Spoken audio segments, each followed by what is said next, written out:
So this morning, we are glad to be joined once again live by Dr. Dana Hawkinson from the University of Kansas Health System.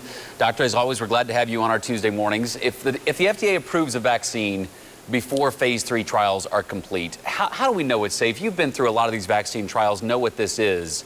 Kind of put this in perspective for us as far as the safety of a trial in that stage. Yeah, we do know from the early studies with, not as many patients as in the current trials that are going to be going on, that it is safe. The side effects appear to be less or the same if you were injected with a placebo or a non-active agent, essentially.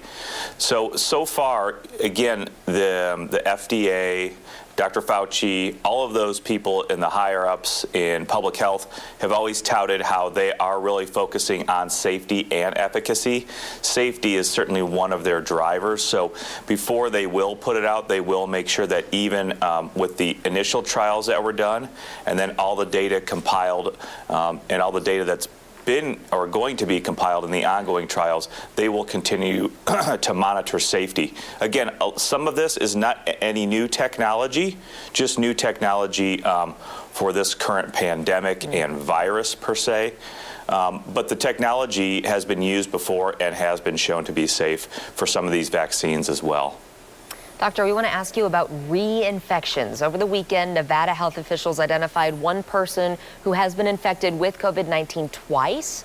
Should getting reinfected, does that hamper the possibility of us ever getting a natural herd immunity? And does that make it difficult for us to develop a vaccine? Does that affect the way it would all work? No, from the initial one from Hong Kong, that patient had the virus, had recovered, wasn't very ill, and then got tested for another reason, and they found it was a different strain.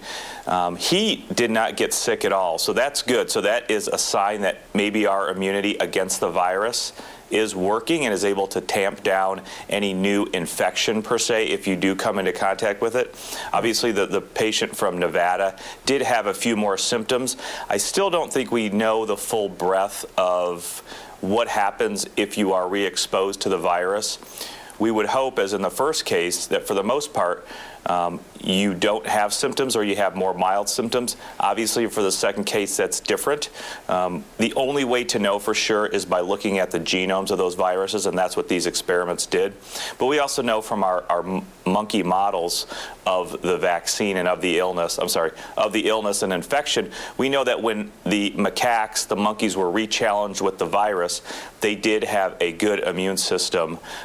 They did not develop symptoms, and they did not develop as much viral replication. So that's the other things we're looking forward. There are just so many questions about reinfection and what happens.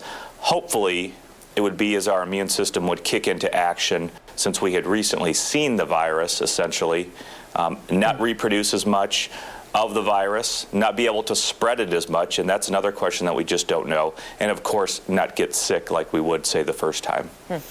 Doctor, a huge part of this time of year typically for families all across Kansas City is football games. Going to high school football games, the junior high, all the school football games that we want to go see our kids play. Several districts are allowing fans to watch the games in person. Some are not. Dr. Lee Norman, Secretary for Kansas Department of Health and Environment, tweeted out this graphic last week showing how COVID spreads when you're silent compared to when you're talking or shouting in different spaces. It shows, this graphic he tweeted, that even with masks on, the risk for spread is still medium to high when a person is shouting outdoors. So this is, I almost feel dumb asking this question, but if I'm one of those parents who yells a lot at the football game, is it in my best interest to go, or am I better served sitting quietly if I choose to go to a football game right now? Is there a difference in yelling or not?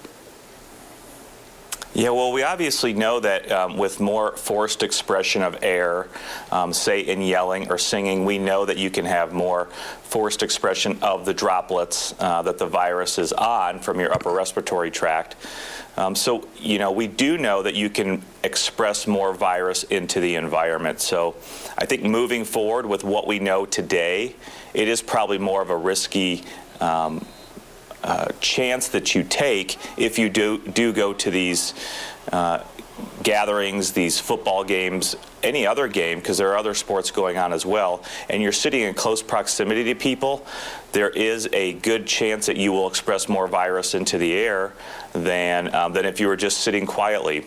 That's why face masks are important, as well as even face shields. You know, that has been proposed as well as wearing that. But right now, with what we know, even though you are outside, if you are packed next to other people and in close proximity to people, we know that there is a higher risk of expressing more virus into the air if you're yelling, and thereby other people coming into contact with that virus and perhaps getting the infection. Wow, it's a lot to think about. Dr. Hawkinson, as always, thank you so much for joining us.